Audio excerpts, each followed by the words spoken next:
تو وہ اپنا ٹائم گزار چکے ہوتے ہیں. تو جونیئر ڈاکٹرز کا رول یہی ہوتا ہے کہ جیسے میں ایک میڈیکل کنسلٹنٹ ہوں, تو میری ٹیم کے جو ڈاکٹرز ہوں گے آن کال, وہ اے این ای میں جو پیشنٹ آتے ہیں ان کو اے این ای کے ڈاکٹر پہلے دیکھتے ہیں, پھر وہ کال دیتے ہیں جو میڈیکل ٹیم ہے, اگر وہ میڈیکل پرابلم ہو تو وہ جا کے اس کو ہسٹری لیتے ہیں, کلاک کرتے ہیں, انویسٹیگیشنز کرتے ہیں, اور پھر ایز اے کنسلٹنٹ جب جیسے میرا ٹائم ہوتا ہے وارڈ راؤنڈ کا شام کو, کوئی 8 یا 10 مریض یا 15 مریض یا جتنے بھی ہوتے ہیں ان کو پھر ہم ریویو کرتے ہیں, اور ان میں جو چیز کمی ہوتی ہے اس کو ایڈیشنل ان کے ٹیسٹ اور ڈائگنوسس اگر صحیح نہیں ہوتا تو اس کو صحیح کرتے ہیں, جو بھی چیزیں ہوتی ہیں. تو مینلی اور اس کے بعد پھر جب وہ مریض داخل ہو جاتے ہیں تو پھر ڈے ٹو ڈے کیئر بھی جونیئر ڈاکٹرز ہی کرتے ہیں. اس میں پھر وارڈ راؤنڈ کنسلٹنٹ کے ہوتے ہیں, لیکن وہ روزانہ نہیں ہوتے. روزانہ جو دیکھ رہے ہوتے ہیں وہ جونیئر ڈاکٹرز ہی دیکھ رہے ہوتے ہیں. کنسلٹنٹ کا ہفتے میں 2 وارڈ راؤنڈ ہوتے ہیں, اور اسی میں پھر وہ ان کی پروگرس کو ریویو کرتے ہیں. کچھ اور ٹیسٹ کروانے ہوتے ہیں تو وہ دیکھتے ہیں, اور باقی چیزیں جیسے ریلیٹیو سے بات کرنا ہے, ان کو اپڈیٹ کرنا ہے, یہ کام سارے جونیئر ڈاکٹرز کے ہوتے ہیں. تو یہ آپ صحیح کہہ رہے ہیں کہ جونیئر ڈاکٹر کا کام زیادہ ہوتا ہے. اس میں پھر کنسلٹنٹس جو ہوتے ہیں ان میں اگر میڈیکل کنسلٹنٹ جیسے میں, تو میری کلینکس ہوتی ہیں جس میں مجھے کلینک میں جانا پڑتا ہے. اس کے علاوہ میں اپنے ہی مثال دے رہا ہوں کہ میں سینئر کلینکل لیکچرر ہوں کنگس کالج کا, تو ہمیں اسٹوڈنٹس کو ٹیچنگ بھی کرنی ہوتی ہے. جو جونیئر ڈاکٹرز کا وہ کام اتنا نہیں ہوتا, وہ ہمارا ہی رسپانسبلٹی ہوتی ہے. پھر اس میں جونیئر ڈاکٹرز جو ہوتے ہیں ان کو اسیس کرنا ہوتا ہے کہ وہ ٹریننگ میں صحیح جا رہے ہیں یا نہیں, وہ بھی ہماری رسپانسبلٹی ہوتی ہے. وہ ان سے میٹنگ کرنی ہوتی ہے, ان کو اسسمنٹ کرنا ہوتا ہے, رپورٹس وغیرہ دیکھنی ہوتی ہیں کہ باقی جگہوں سے کیا رپورٹس آ رہی ہیں. تو یہ سارے اسسمنٹ بھی کنسلٹنٹ کرنے ہوتے ہیں. میڈیکل کنسلٹنٹ جیسے میں نے بتایا کلینکس کرنی ہوتی ہیں, میں ہفتے میں 2 کلینکس کرتا ہوں. تو اور اس کے بعد جب کلینکس کرتے ہیں تو اس میں پھر ان کے لیٹرز جو ہیں جی پی کو ڈکٹیٹ کرنے ہوتے ہیں, پھر وہ آپ کی سیکرٹریز وغیرہ جو ہیں وہ ٹائپ کرتی ہیں, پھر آپ ان کو دوبارہ پڑھتے ہیں, سائن کرتے ہیں, کریکٹ کرتے ہیں. اگر اس میں ریزلٹس وغیرہ کی ایڈیشن کرنا ہوتی ہے تو وہ کرتے ہیں. تو اس میں کنسلٹنٹ کا یہ نہیں ہوتا کہ وہ بیٹھے ہی رہتے ہیں, ان کے اپنی رسپانسبلٹیز الگ ہوتی ہیں. اور نہیں ڈاکٹر صاحب, میں میری جو بات کرنے کا مقصد تھا جی کہ جو ریئل آپ کا جو لائن آف ایکشن ہے اس کو امپلیمنٹ کروانا جونیئر ڈاکٹرز کا کام ہے. اور میں ہرگز یہ نہیں کہہ رہا کہ کنسلٹنٹ جو ہیں وہ آپ ڈائریکٹلی بن جاتے ہیں, آپ سارے ان مراحل سے گزرے ہوتے ہیں. اور آپ لوگوں کی تو جوانی جو ہے وہی کنسلٹنٹ بننے کے چکر میں پڑھ کے اور کام کر کے گزر جاتی ہے. تو کہیں بھی میں جو کنسلٹنٹ کا رول ہے یا ان کی کنٹریبیوشن ہے میں اس کو انڈرمائن نہیں کر رہا. Just want to clear myself. جی تو اس میں دیکھیں جونیئر ڈاکٹرز کا رول تو بہت امپورٹنٹ ہوتا ہے, اور ہم اکثر ریلائی کرتے ہیں. اور جونیئر ڈاکٹرز میں بھی مختلف گریڈز ہوتے ہیں. اس میں فاؤنڈیشن ایئر 1 ڈاکٹر ہوتے ہیں, ایئر 2 ڈاکٹر ہوتے ہیں, پھر آئی ایم ٹیز ہوتے ہیں, پھر رجسٹرارز ہوتے ہیں. تو اس طرح, اور پھر جو سینئر ان میں ہوتے ہیں ان کو ظاہر زیادہ ایکسپیرینس ہوتا ہے, تو وہ سپروائز کر رہے ہوتے ہیں جب کنسلٹنٹس وارڈ میں نہیں ہوتے ہیں. لیکن کنسلٹنٹس اویلیبل ہوتے ہیں, وہ کبھی بھی فون کر سکتے ہیں, اور اگر کوئی مریض بہت زیادہ سیریس ہوتا ہے تو کنسلٹنٹس جا کے دیکھتے ہیں. تو لیکن یہ کہ جی اس میں جونیئر ڈاکٹرز کی جو اسٹرائک کا ہے وہ اس میں اب یہ ٹائم جو تھا, حالانکہ یہ 11ویں دفعہ ہو رہی ہے اسٹرائک, اور ٹوٹل 44 ڈیز تک اسٹرائک کر چکے ہیں. تو یہ ٹائم جو ہے اس میں تھوڑا سا لوگوں کو ہے کہ یہ اتنا اچھا ٹائم نہیں ہے, کیونکہ ایک گورنمنٹ جو ہے وہ چینج ہو رہی ہے, دوسری نئی گورنمنٹ آئے گی, اور حالانکہ اب اس پہ امپیکٹ کس پہ پڑے گا یہ نہیں پتہ چل رہا. جو آنے والی ایکسپیکٹڈ گورنمنٹ ہے وہ یہ کہہ رہے ہیں کہ جی ہم آپ کے تنخواہ ریویو کریں گے, بیٹھ کے بات کریں گے, اور اس کو فیزز میں بڑھا دیں گے, جو کہ جونیئر ڈاکٹرز بھی کہہ رہے ہیں کہ ہم وہ ایکسیپٹ کریں گے اگر ہمارا فیزز میں بڑھا ہے. تو ایکچولی تو وہ بات جو چاہ رہے ہیں وہ آنے والی گورنمنٹ اگر یہ لیبر کی ہوگی تو ان کے جو شیڈو جو ہیلتھ سیکرٹری ہیں وہ کہہ چکے ہیں کہ ہم آپ کی تنخواہیں بڑھا دیں گے. لیکن یہ کہ اب یہ کرنے سے کیا فائدہ ہوگا یہ پتہ نہیں, مریضوں کو بس. صحیح, ٹھیک. ایک بریک لیتے ہیں ڈاکٹر صاحب, ایک بریک لیتے ہیں, بریک واپس آئیں گے, مزید گفتگو کریں گے, ہمارے ساتھ رہیے.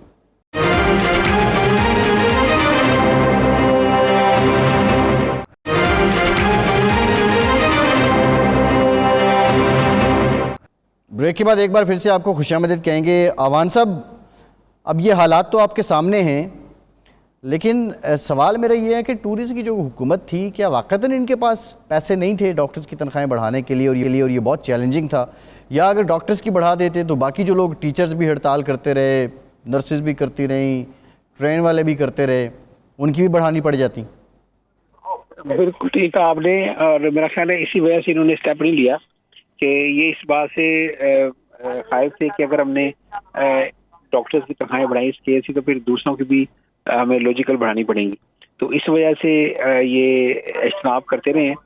اور اب دیکھیں جو نیا سیٹ اپ آتا ہے وہ کس طریقے سے جو ہے وہ اس کو آگے لے کر چلتے ہیں. لیکن یہ میں آپ کو بتاؤں کہ NHS جو ہے وہ پچھلے کئی سالوں سے جو ہے وہ مختلف کرائسس کا شکار ہے، اور اس کے اندر نہ صرف ملازمین کی تنخواہوں کا مسئلہ ہے بلکہ لوگ بھی پریشانی کا شکار ہیں. جو مریض ہیں ان کو اپوائنٹمنٹس نہیں ملتی. اس کے علاوہ جو کہتے ہیں کہ جو منی بہت ڈرین ہو رہی ہے اس معاملے کے اندر. بہت سارے لوگ جو ہے وہ ذرا سی مسئلے پر ایمبولینس کال کر لیتے ہیں، تو یہ کہا جا رہا ہے کہ ہزاروں کی تعداد میں جو ایمبولینس کال ہوتی ہے اس کا بھی خرچہ جو NHS کو پڑتا ہے. پھر اس کے علاوہ جو لوگ ہیں جب وہ اپوائنٹمنٹس ڈاکٹر کی بنا لیتے ہیں تو پھر وہ اگر سمجھتے ہیں کہ میں، کیونکہ یہاں پر اپوائنٹمنٹ جو ہے وہ اگر آپ لینا چاہتے ہیں تو کئی دفعہ 10 دن کا، 12 دن کا، 2 ہفتے کا ٹائم ملتا ہے آپ کو. تو اتنی دیر میں مریض ویسے ٹھیک ہو جاتا ہے گولی کھا کے. تو وہ جب وہ نہیں اٹینڈ کرتا تو وہاں پر کیا ہوتا ہے کہ جی کہ مریض نے اپوائنٹمنٹ اٹینڈ نہیں کی تو NHS کو جو ہے اس کا نقصان ہو گیا ہے کہ انہوں نے اور یہ بھی ہزاروں کی تعداد کے اندر ایسی اپوائنٹمنٹس ہوتی ہیں جو کہ مریض اپوائنٹمنٹ لینے کے بعد وہاں پر نہیں پہنچتے. تو اس کے لیے بھی ابھی NHS نے کنسلٹنٹ فرم ہائر کیا ہے جو کہ ان چیزوں کو جو ہے وہ کم کرنے کے لیے، سیٹل کرنے کے لیے جو ہے وہ اقدامات کرتی ہے تاکہ اس طرح کے نقصانات سے بچا جائے. اور بھی کافی اس طرح کے نقصانات ہیں، اور لیکن اس کا جو سارا خمیازہ ہے وہ بھگتنا پڑتا ہے ان کو جو ہے ڈاکٹرز کو. ڈاکٹرز کی جب تنخواہ نہیں مل پاتی، ان کو نہیں ہوتا، تو اس کا سارا ملبہ جو ہے وہ گرتا ہے جی کہ ڈاکٹر جو ہیں وہ ان کی تنخواہوں میں اضافہ نہیں ہو رہا کیونکہ NHS کے اوور ہیڈ اتنے زیادہ ہیں کہ وہ نہیں دے پا رہے. تو اسی لیے گورنمنٹ بھی جب مذاکرات کرتی ہے، میدان میں آتی ہے، تو گورنمنٹ بھی ایک حد تک جو ہے وہ آفر کرتی ہے کہ ہم اتنی تنخواہ بڑھا سکتے ہیں، اس سے زیادہ نہیں بڑھا سکتے. تو یہ کرائسس آن اینڈ آف جو ہے وہ کئی سالوں سے چل رہا ہے. کئی مرتبہ ہڑتال ہو چکی ہے، لیکن ابھی تک جو ہے وہ اس کا کوئی حل نکلتا نظر نہیں آ رہا. صحیح ہے. ڈاکٹر جاوید محمود صاحب، میرا سوال یہ ہے آپ سے کہ ایک ڈاکٹر جو بھی مڈ کریئر ہے، اس نے اپنا کریئر بنانا ہے، وہ کنسلٹنٹ بننے کے خواب آنکھوں میں سجائے ہوئے ہے، دن رات کام کر رہا ہے، اور جو شروع میں مہینے کے آغاز میں اس کو تنخواہ ملتی ہے، پھر اس کے بعد حساب کتاب پہ بیٹھ جاتا ہے، اور at the end of the day وہ ہینڈ ٹو ماؤتھ ہے. تو وہ جو سروسز دے رہا ہے ان پہ کیا اثر پڑتا ہے، اس کی ذہنی صحت پہ کیا اثرات ہوتے ہیں، اور اس کے کریئر پہ کیا اثرات ہوتے ہیں اس کے؟ آپ بات کر رہے ہیں جونیئر ڈاکٹر کی. جونیئر ڈاکٹر جو ہے کہ اس میں کوئی شک کی بات نہیں ہے کہ یہ ہمارے NHS سسٹم کے اندر، UK کے اندر یہ بیک بون ہے. کنسلٹنٹ ان کو سپروائز کرتے ہیں، لیکن آن گراؤنڈ جو پریکٹیکل 24 آور ورک وہی کرتے ہیں.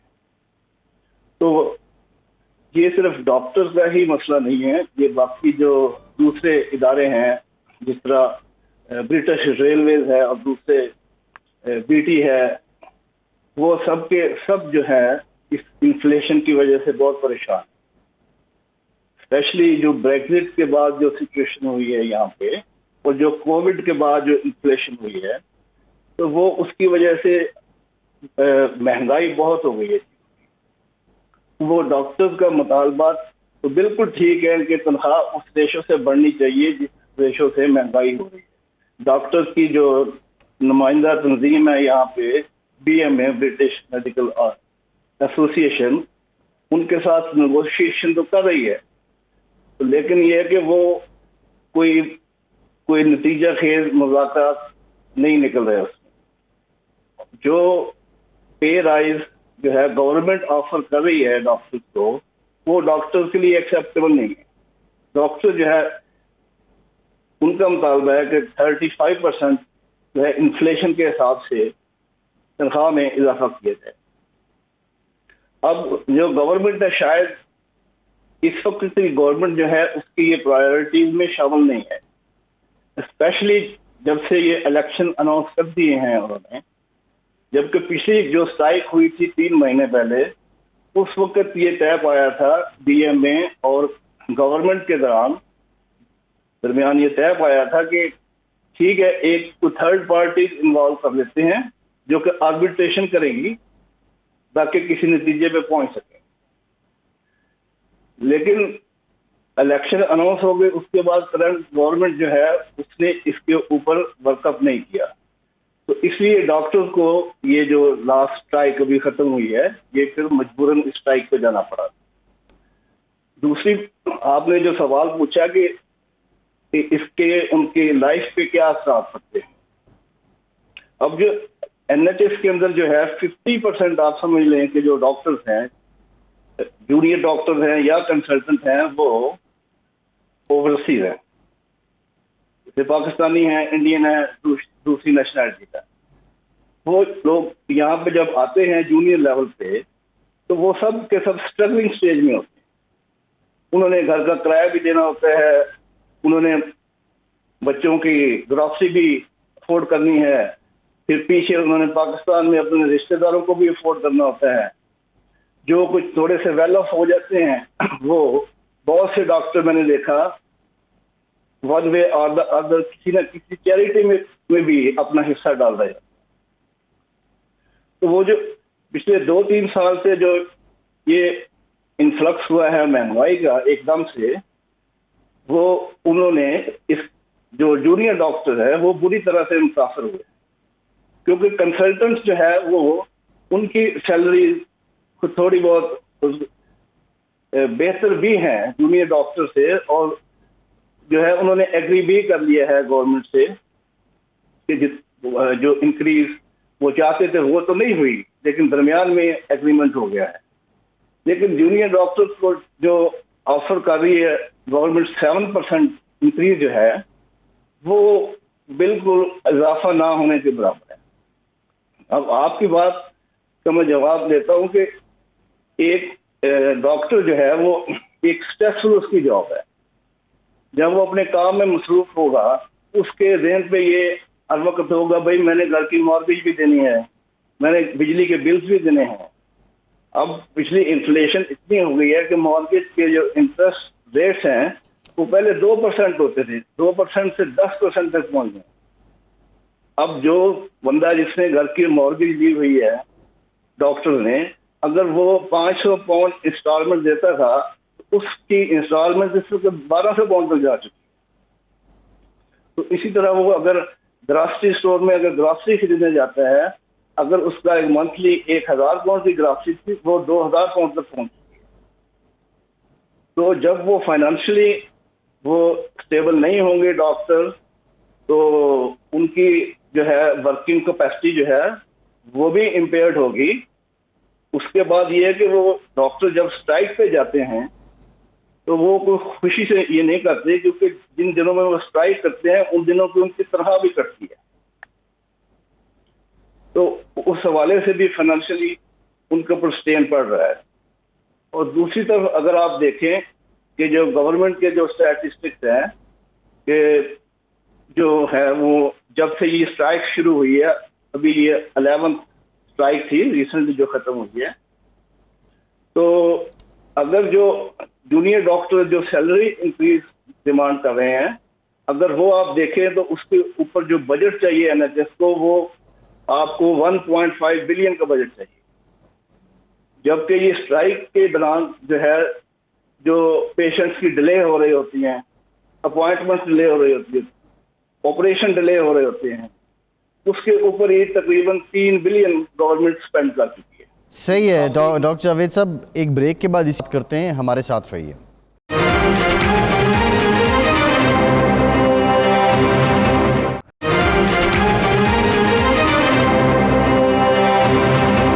بریک کے بعد ایک بار پھر سے آپ کو ویلکم کریں گے۔ ڈاکٹر فہیم مختار صاحب، اب بیک لاگ کتنا بڑھ جاتا ہے ایک دن کی ہڑتال سے؟ دیکھیں فیصل، یہ تو تھوڑا سا بتانا مشکل ہوگا، لیکن یہ جب سے یہ چل رہی ہے اسٹرائک، اس کے فگرز جو آئے ہیں وہ کوئی 1.4 million hospital appointments and operation کا کینسلیشن ہوا ہے. اور اس میں ظاہر ہے ساری چیزیں افیکٹ ہوتی ہیں کہ جیسے ابھی بات ہو رہی تھی کہ مریض جو ویٹنگ لسٹ پہ ہیں ان کی ویٹنگ لسٹ بڑھ جاتی ہے.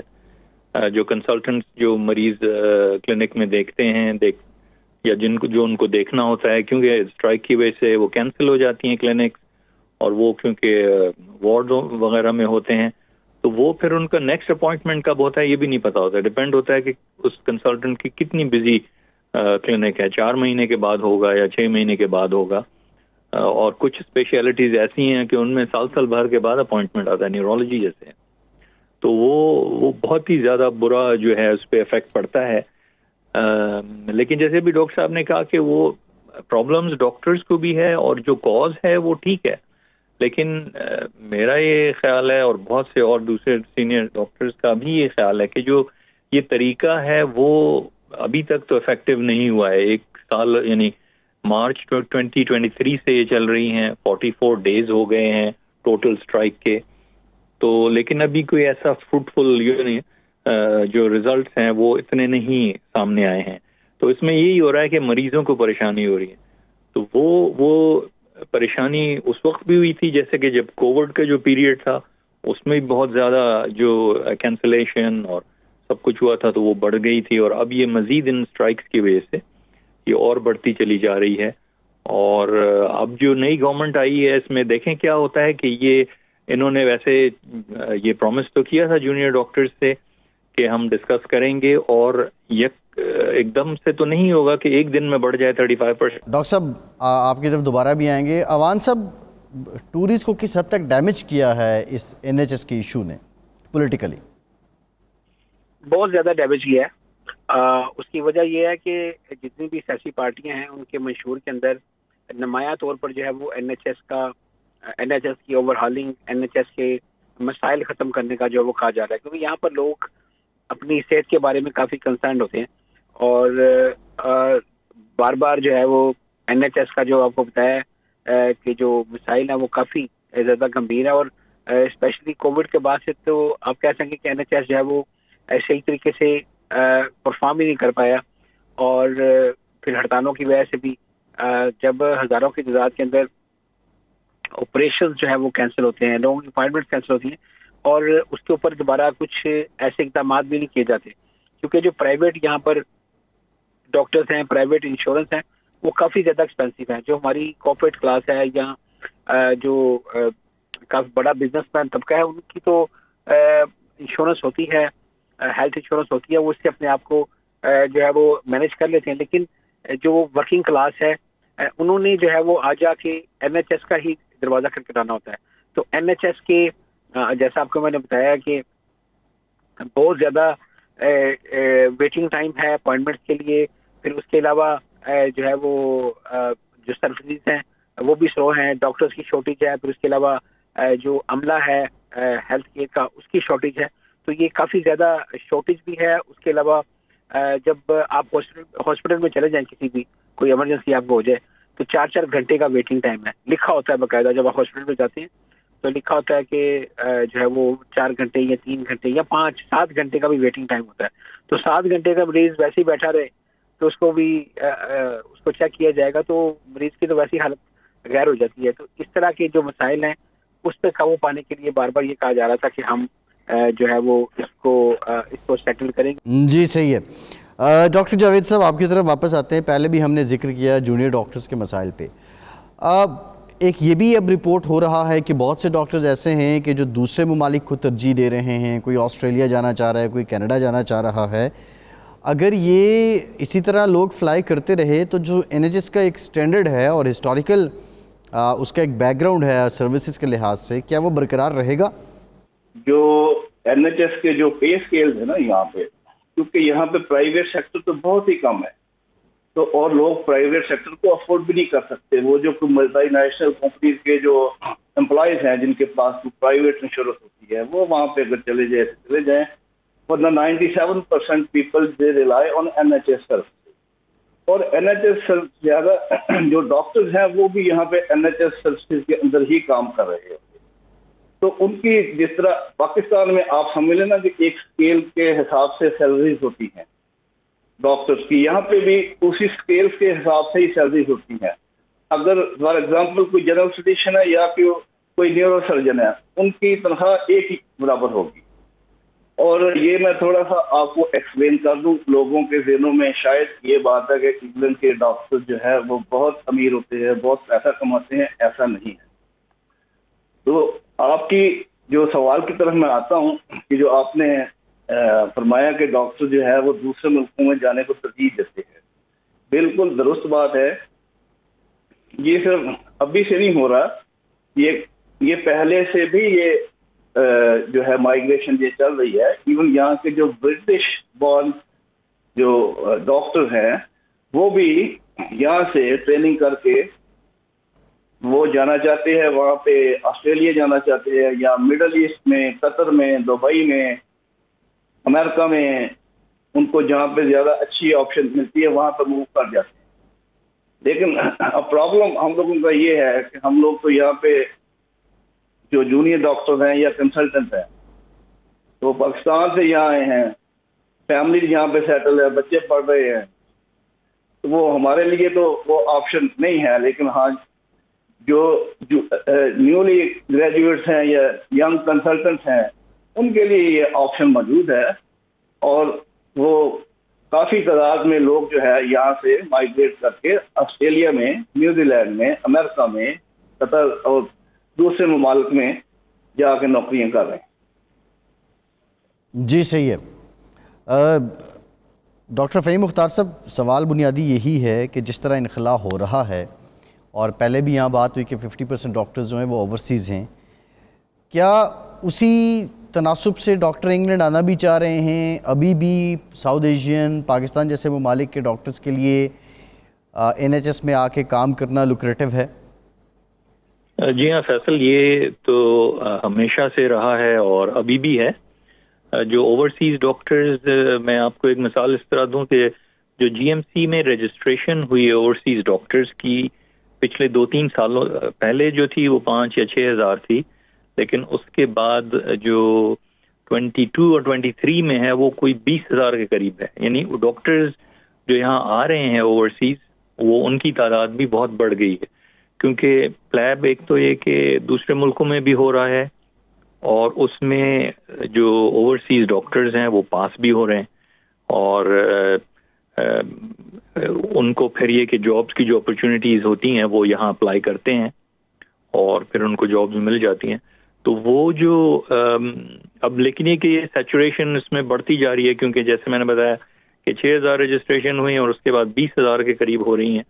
تو وہ اس میں ڈاکٹروں کی تعداد ایک پوسٹ کے لیے پھر وہ اوورسیز ڈاکٹرز ہی ہوتے ہیں یوزلی، لیکن وہ کافی زیادہ تعداد میں کمپیٹ کر رہے ہوتے ہیں. تو ڈاکٹروں کی کمی تو یہاں پر نہیں ہوگی. جو لوکل گریجویٹس ہیں وہ بھی ظاہر ہے کہ ہر سال نیا بیچ ایک نکلتا ہے جو ڈاکٹرز کا ہوتا ہے.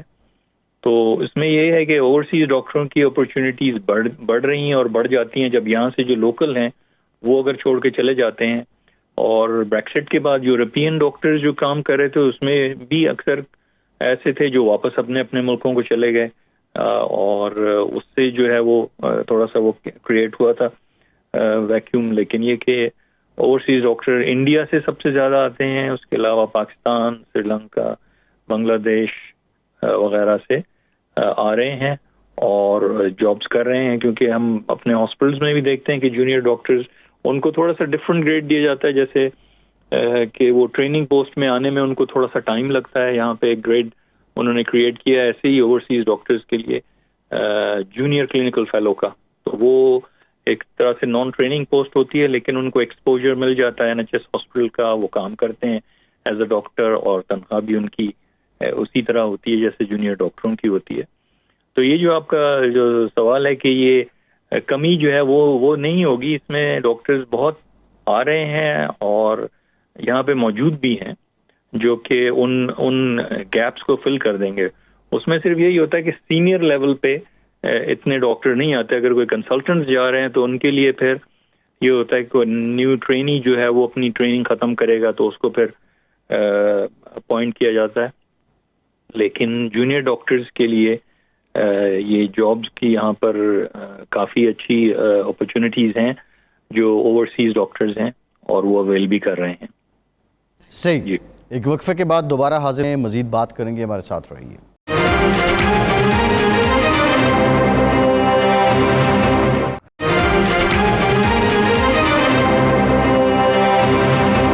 بریک کے بعد ایک بار پھر سے آپ کا خیر مقدم کرتے ہیں. غلام حسین اعوان صاحب، ایمرجنسی سروسز کس حد تک متاثر ہوئی ہیں؟ اوبیسلی ایک تو ٹراما کیسز ہیں، وہ تو ہر صورت ان کو ڈیل کرنا ہی پڑتا ہے، لیکن بہت سے لوگ میڈیکل پرابلمز کی وجہ سے ایمرجنسی میں جاتے ہیں. مجھے سننے میں یہ آیا ہے کہ بڑا طویل انتظار اب ایمرجنسی سروسز میں بھی ہے. تو حالات کیا ہیں ایمرجنسی کے؟ دیکھیں، وہ تو اگر میں کہوں کہ بس ہی ہو رہی ہیں، وہ اس لیے آپ کو جیسے پہلے بتایا میں کہ ویٹنگ ٹائم جو ہے وہ بڑھتا جا رہا ہے.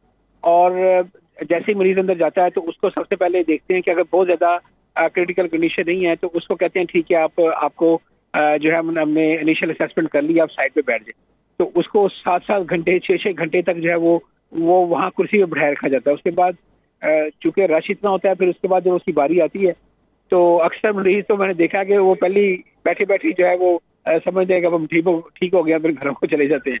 تو یہ کرائسس جو ہے وہ اس لیے بڑھتا جا رہا ہے چونکہ ڈاکٹرز کی بھی شارٹیج ہے. پھر اس کے علاوہ جو دوسرا پیرامیڈیکل اسٹاف ہے اس کی بھی کمی ہے، نرسز کی بھی کمی ہے. تو اس کی وجہ سے ظاہر ہے مریض زیادہ آتے ہیں تو وہ پریشانی ہے. اور وہ کرائسس کو گورنمنٹ کو ڈیل کرنا چاہیے تھا. ان کو جو ہے وہ بیٹر فیسلٹیز دے کر جو ہے وہ لوگوں کو یہاں پر یو کے اندر بلانا چاہیے تاکہ لوگ یہاں پر آئیں اور جو یہ کرائسس کم ہو. لیکن اس کرائسس کی وجہ سے لوگوں کی پریشانی میں نے بتایا کہ ایک ڈاکٹر کی ہڑتال کی وجہ سے ہے اور دوسرا اس وجہ سے بھی ہے کہ عملے کی پہلی شارٹیج ہے. تو یہ مسائل جو ہے نا دن بہ دن بڑھتے جا رہے ہیں. اب دیکھتے ہیں نئی گورنمنٹ آئی ہے یہ کس طرح ان چیلنجز کو فیس کرتی ہے، تو اس کے بعد ہی ہمیں پتہ چلے گا کہ صورتحال کس طرف جا رہی ہے. لیکن اگر ایٹ پریزنٹ دیکھیں تو صورتحال کافی جو ہے وہ خراب نظر آ رہی ہے. صحیح ہے. ڈاکٹر جاوید صاحب، واٹ ڈو یو تھنک کہ کن خطوط پہ استوار کرنا ہوگا این ایچ ایس کو خود دوبارہ سے اپنے آپ کو، اور تاکہ یہ مسائل حل ہوں، اور سجیشنز کیا ہیں جو گورنمنٹ آ رہی ہے اس کے لیے آپ کے پاس؟ کرائسس جو ہے ڈیولپ ہوا ہے پچھلے 3-4 سالوں میں انفلیشن کی وجہ سے، اور ڈاکٹرز کی ڈیمانڈ ہے کہ سیلری انکریز کی جائیں، اسٹرائکس ہو رہی ہیں، پیشنٹس کا بیک لاگ ہو رہا ہے. اپوائنٹمنٹس ان کو جب کلینک سے جی پی سے نہیں ملتی وہ ڈائریکٹلی ایمبولینس کال کر کے اے این ای میں آ جاتے ہیں. وہاں پہ ان کو پھر ویٹ کرنا پڑتا ہے 7-8-10 گھنٹے. لیکن یہ ہے کہ اب وہ یہاں پہ الیکشن کے اندر جو ہے یہ میجر جو ہے 2 ہی چیزیں ہوتی ہیں جن کے اوپر الیکشن ان کا جو پارٹی کا منشور بنتا ہے. ایک ہوتا ہے این ایچ ایس اور دوسرا ہوتا ہے ان کا امیگریشن. تو اوور آل تو یہ جو سچویشن ہے یہ اوور نائٹ تو حل نہیں ہوگی. اس کے لیے میجر سسٹم کی ری اسٹرکچرنگ کی ضرورت ہے. اس کے اندر جو ہے نئے ہاسپٹل بھی اور بنائے جائیں، اور یہ ڈاکٹرز کے جو مسائل ہیں ڈاکٹرز کے نرسز کے تو ان کو بھی حل کیا جائے تاکہ جو ہے وہ مریضوں کی جو پریشانی ہے الٹیمیٹلی افیکٹ تو ڈاکٹر تو ہوتے ہی ہوتے ہیں، لیکن الٹیمیٹلی جو پیشنٹ جو ہے موسٹ امپورٹنٹ پرسن این ایچ ایس میں وہ پیشنٹ ہے ہمارا. وہ اینڈ پہ جو افیکٹ ہوتے ہیں وہ پیپل ہوتے ہیں. تو ابھی تک جو ہے وہ جو ریسنٹلی اسٹڈیز بتا رہی ہیں 52% پاپولیشن کا یہ خیال ہے کہ جو کرنٹ گورنمنٹ ہے انہوں نے پراپرلی اس سسٹم کو، اس مسئلے کو انگیج نہیں کیا ڈاکٹروں کے ساتھ.